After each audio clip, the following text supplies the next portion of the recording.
मेरे भी कुमार, स्वागत है आपका रनिशा आइस में। चलिए कुछ मुद्दों पर आज चर्चा करते हैं जेपीएससी से रिलेटेड। जैसा कि आपको पता है कि बैकलॉग की दो वैकेंसी आ चुकी है। रेगुलर की वैकेंसी तो आ ही चुकी है, जिसके एग्ज़ाम की संभावित तिथि 12 अप्रैल या 19 अप्रैल है। लेकिन बैकलॉग की भी जो वैकेंसी है वो दो नए अवसरों के रूप में आपके समक्ष है, तो उसके संदर्भ में थोड़ी सी चर्चा करेंगे। इसके अलावा कुछ और चीज़ों पर भी हम लोग चर्चा करने वाले हैं। बैकलॉग जो आपका होता है वो क्या होता है, पहले उसको समझ लीजिए। बहुत सारे कन्फ्यूजन हो रहे थे स्टूडेंट्स के बीच में कि आखिर बैकलॉग होता क्या है। बैकलॉग कुछ ऐसे वैकेंसीज होते हैं, खास करके जो रिजर्व कैटेगरी वाले होते हैं उनके लिए। रिजर्व कैटेगरी में जो आते हैं आपके SC ST BC1 BC2 EWS इत्यादि। EWS का तो जनरली अभी तक बैकलॉग कभी किसी स्टेट में आया नहीं है, यहाँ भी इस बार नहीं आया है। तो इसमें कुल मिलाकर के जो जनरल में है, चाहे आप BC क्रीमी लेयर वाले हों अथवा प्योर जनरल हों, वो आपके लिए नहीं है वैकेंसी।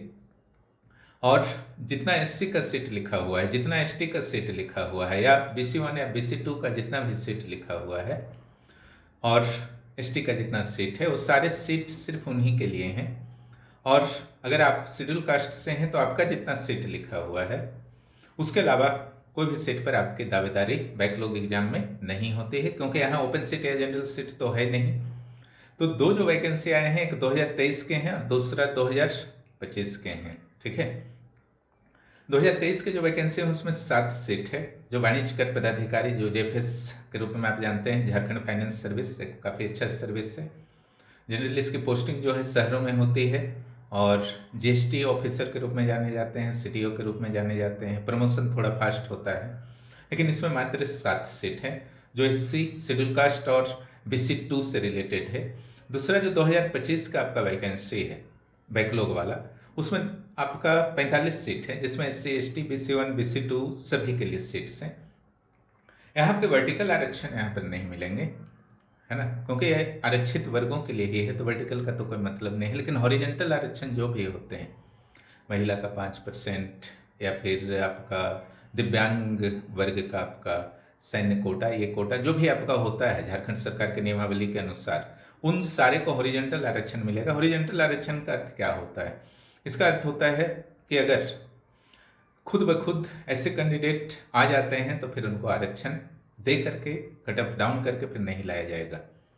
अगर मान लीजिए 3 सीट आरक्षण है दिव्यांग के लिए, अब तीनों सीट पर खुद ही आ गए उन लोग अपनी मेरिट से, तो फिर उनको आरक्षण नहीं मिलेगा। लेकिन अगर 2 सीट पर आए तो 1 सीट पर आरक्षण मिल जाएगा, कट ऑफ एक कैंडिडेट के लिए किया जाएगा। यही हॉरिजॉन्टल होता है ना। अब दोनों में जो अधिकतम उम्र सीमा एक मुद्दा रहता है झारखंड में, चूंकि आपका इसका जो करेंट वैकेंसी है रेगुलर वाला, उसका 2022 कर दी थी झारखंड सरकार ने 1 अगस्त 2022।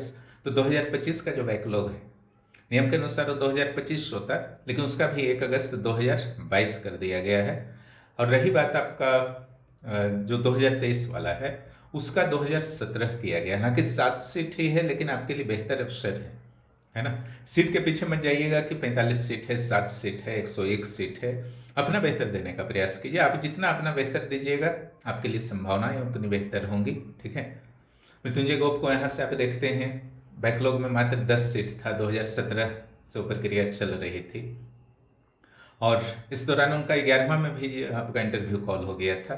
लेकिन बैकलॉग में चूंकि उनका हो गया था, इसलिए इंटरव्यू कॉल होने के बावजूद वह इंटरव्यू देने को नहीं गए, क्योंकि DSP जो उनकी इच्छा थी उनको मिल ही गई थी। तो सीट्स मैटर नहीं करता है। अगर वो सोचते कि नहीं सीट तो बहुत कम है, नहीं भरना है, तो फिर उनका सिलेक्शन तो नहीं हो पाता आज के डेट में। फिर उन्होंने JPSC 11th का छोड़ा तो किसी और कैंडिडेट को अवसर मिला। अगर उनका फिर से हो जाता है 11th में तो किसी और को नहीं मिलता। ठीक है, इसलिए सीट कम भी है तो उसी जोश के साथ आपको स्टडी करना है। अगर आपकी तैयारी है तो निश्चित रूप से कम सीट में भी निकल सकता है।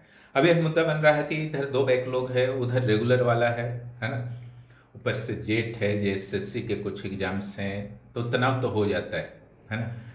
तो कैसे मैनेज किया जाए? तो फिलहाल मैं सिविल सेवा की बात करता हूँ।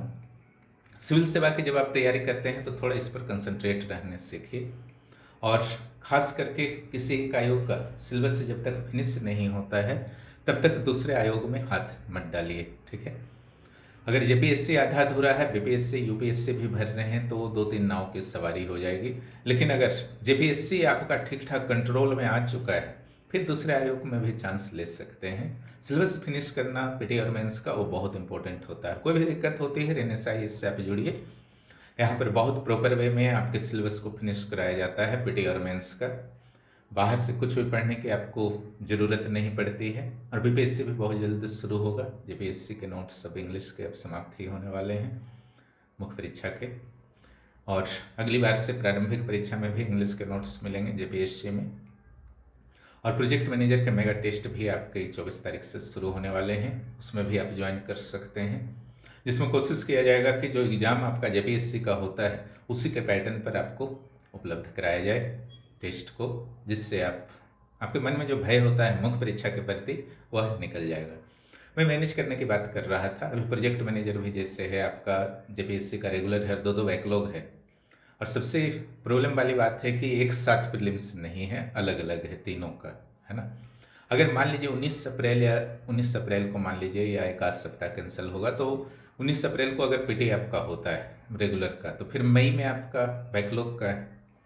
तो जो रेगुलर सिर्फ भरे हैं तो उनके लिए तो टेंशन नहीं है, लेकिन जो बैकलॉग भरे हैं उनके लिए फिर मई में आपको देना होगा प्रीलिम्स, और 2-2 प्रीलिम्स देना होगा। अगर दोनों में अवसर है तो, किसी एक में अवसर है तो एक देना होगा, लेकिन रेगुलर में तो सभी लोगों का अवसर है, ठीक है। ऐसी स्थिति में तैयारी का स्ट्रेटजी क्या हो, तो देखिए स्ट्रेटजी यहाँ पर मुख्य रूप से आपका प्रारंभिक परीक्षा के लिए ही आपको बनाना है। अभी चूँकि 1 महीना के आसपास समय है प्रारंभिक परीक्षा में, है ना, 20-25 दिन आपका समय है। तो यहाँ पर आप इस तरीके से, चाहे रेगुलर हो बैकलॉग हो, अगर एक लेवल आपका गेन हो चुका है तैयारी का तो निकलने की संभावना बेहतर है। आप इस तरीके से कीजिए कि प्रीलिम्स का तैयारी आपका 19 अप्रैल तक बहुत बेहतर हो जाए, है ना, बहुत बेहतर हो जाए, किंतु परंतु नहीं रहना चाहिए। उस दिन तो बेहतर देना ही है, बाद के लिए भी भरोसा रहे। 20 दिन में कोई भूल नहीं जाइएगा। और 20 तारीख से फिर आपको क्या करना है, 20-21 से जब से आप डिसीजन लेते हैं, पीटी को 2-3 घंटे रिवीजन मोड में डाल दीजिए, बाकी मेंस की तैयारी शुरू कर दीजिए। और ये प्रक्रिया आपकी चलेगी। जब भी प्रारंभिक परीक्षा होगा बैकलॉग का, उसका 1 सप्ताह पूर्व तक आपकी रेगुलर यही प्रक्रिया चलेगी, और 1 सप्ताह फिर से फाइनली आपको उस प्रीलिम्स के लिए लग जाना है, जो भी प्रीलिम्स आपको देना है, फिर अपना मेंस के लिए लग जाइए। इस स्ट्रेटजी से चलिए, है ना। और मुख्य परीक्षा या प्रारंभिक परीक्षा में किसी भी प्रकार की समस्या होती है, प्रोजेक्ट मैनेजर का नोट्स वगैरह चाहिए, टेस्ट चाहिए, तो आप रेनेसा आईएएस से आराम से जुड़िए। यहाँ बहुत बेहतर आपको गाइडेंस मिलेंगे, नोट्स मिलेंगे, रेगुलर क्लासेस होते हैं उसका भी लाभ मिलेगा। और वीडियो देखने के लिए बहुत बहुत धन्यवाद। जो भी इस चैनल पर नए हैं, चैनल को सब्सक्राइब करें और दोस्तों को भी ज़रूर बताएं।